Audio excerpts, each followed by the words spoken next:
প্রথমেই যে দুটি ব্রেকিং নিউজের দিকে আমরা নজর রাখবো। দেশের আকাশপথে আজ বড়সড় বিপর্যয়। দেশের সবচেয়ে বড় বিমান সংস্থা ইন্ডিগোর পরিষেবায় হঠাৎ করেই দেখা দিয়েছে ভরাডুবি। দিল্লি, মুম্বাই, হায়দ্রাবাদ এবং বেঙ্গালুরু এই চারটি ব্যস্ত বিমানবন্দর থেকে একদিনে 100টিরও বেশি ফ্লাইট বাতিল করা হয়েছে। সকাল থেকেই বিমানবন্দরে যাত্রীদের লম্বা লাইন, বিভ্রান্তি এবং ব্যাপক ক্ষোভের চিত্র ধরা পড়েছে।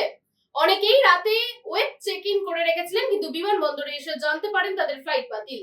চিকিৎসা, ব্যবসা বা জরুরি কাজে যারা রওনা দিচ্ছিলেন তাদের পরিকল্পনা সম্পূর্ণভাবে ভেস্তে গিয়েছে। ইন্ডিগোর এই বিপর্যয়ের পেছনে দুটি বড় কারণ উঠে এসেছে। প্রথমত, পাইলট ও কেবিন ক্রুর হঠাৎ ঘাটতি, অসুস্থতা বা ব্যক্তিগত কারণে বেশ কিছু রোস্টারে পাইলট অনুপস্থিত থাকায় একাধিক বিমান সময় মতো ওড়ানো সম্ভব হয়নি। দ্বিতীয়ত, ইন্ডিগোর কয়েকটি বিমান নিয়মিত প্রযুক্তিগত পরীক্ষায় ফেল করে। নিরাপত্তার স্বার্থে সেগুলো গ্রাউন্ডেই রাখতে বাধ্য হয়েছে সংস্থা। এর ফলে ব্যস্ত রুটগুলিতে ফ্লাইট অপারেশন গুরুতরভাবে বিঘ্নিত হয়েছে। এই দুই সমস্যার জেরেই আজ সকাল থেকেই পরিষেবায় ভরাডুবি দেখা যাচ্ছে। যাত্রীরা জানিয়েছেন, ইন্ডিগোর পক্ষ থেকে আগাম বার্তা বা স্পষ্ট তথ্য পাওয়া যায়নি।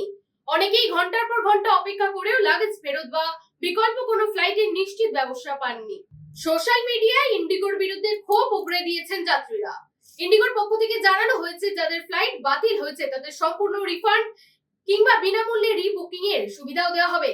তবে এভিয়েশন সূত্রের দাবি, পরিস্থিতি 1-2 দিনের মধ্যে স্বাভাবিক হওয়ার সম্ভাবনা কম।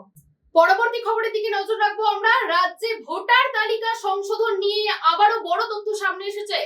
এসআইআর প্রক্রিয়ায় এখনো পর্যন্ত 50,22,000 মানুষের নাম পড়েছে বলে সূত্রের খবর। এই বিপুল সংখ্যক বাদ পড়ার নাম নিয়ে উদ্বেগ বাড়ছে রাজনৈতিক মহল থেকে সাধারণ ভোটার সব মহলই। সবচেয়ে চমকে যাওয়ার মতো তথ্য, এই বাদ পড়া নামের মধ্যে 23 লক্ষ নাম চিহ্নিত হয়েছে মৃত হিসেবে। অর্থাৎ কমিশনের দাবি অনুযায়ী এত বিশাল সংখ্যক মানুষ নথি অনুযায়ী আর বেঁচে নেই। তালিকা নিয়ে প্রশ্ন উঠছে, এত মানুষের মৃত্যু কি সত্যিই ঘটেছে, নাকি নথির ভুলে জীবিত মানুষকে মৃত হিসেবে দেখানো হচ্ছে? এদিকে স্থানান্তরিত ভোটার হিসেবে 17.5 লক্ষ নাম চিহ্নিত করেছে কমিশন। অর্থাৎ যারা অন্য এলাকায় চলে গেছেন বা স্থান বদল করেছেন তাদের নামও পুরনো তালিকা থেকে বাদ পড়েছে। এই সংখ্যায় পরিস্থিতির গুরুত্ব আরো বাড়িয়ে দিচ্ছে। প্রশ্ন উঠছে, এসআইআর প্রক্রিয়ায় কি ভুলভ্রান্তি রয়ে গেছে?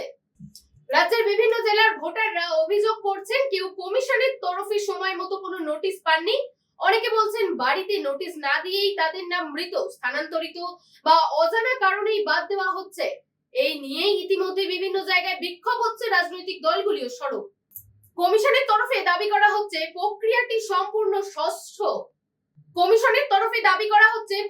সম্পূর্ণ স্বচ্ছ এবং নিয়ম মেনেই আপডেট করা হয়েছে ভোটার তালিকা। তবে বিরোধীরা বলছে, এই পরিমাণ সংখ্যক নাম বাদ পড়া রাজ্যের গণতান্ত্রিক কাঠামোর জন্য উদ্বেগজনক। আগামী কয়েকদিনে এই সংখ্যা আরো বাড়তে পারে বলে আশঙ্কা করা হচ্ছে। কমিশন জানিয়েছে, অভিযোগ থাকলে পুনরায় যাচাইয়ের সুযোগ দেওয়া হবে সব ভোটারকে। চোখ রাখবো পরবর্তী আপডেটের দিকে। ততক্ষণ চোখ থাকুক এই বেলা বাংলার পর্দায়।